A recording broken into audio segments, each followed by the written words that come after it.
నీ ఎక్స్పెక్టేషన్ ఎవరైనా మీట్ చేసినప్పుడు, నిన్ను ఎవరైనా బాధపరిచినప్పుడు, ఇన్స్టెడ్ ఆఫ్ జడ్జింగ్ ద జడ్జ్మెంట్లు కాకుండా, be open to hear, forgive them, be gentle. ఎంత మేలు చేసినా మర్చిపోతాడంట, కీడు ఒక్కడ కూడా మర్చిపోడాడు.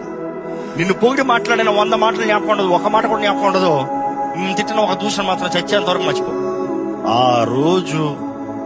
బట్ దెన్ నువ్వు ఫలిస్తున్నావంటే ఆ రోజుని బట్టి కాదు, ఈ రోజు దేవుని యందు నువ్వు ఏమై ఉన్నావు దాన్ని బట్టి. If you're able to be gentle, your child of God. నువ్వు ఫలిస్తావు. Be gentle. మీరు చెప్పింది అన్నలా ఒప్పుకోవాల్సిన అవసరం లేదు, ఎందుకంటే మానవుడు పర్స్పెక్టివ్స్ వేరు. మీరు నన్ను చూస్తాం వేరు, నేను మిమ్మల్ని చూస్తాం వేరు. నేను ఇటు నుంచి చూసేటప్పుడు నాకు కనబడే రైట్ వేరు, మీరు నాకు కనబడే లెఫ్ట్ వేరు, మీరు చూసినప్పుడు మీ రైట్ వేరు. లిఫ్ట్ యువర్ రైట్ హ్యాండ్ అంటే మీరు ఎత్తేది వేరు, నేను ఎత్తేది వేరు. ఆపోజిట్ లో ఉంటాను. నేను తప్పయ్యానా? కాదు. Just because you don't see my perspective were different, అంతే.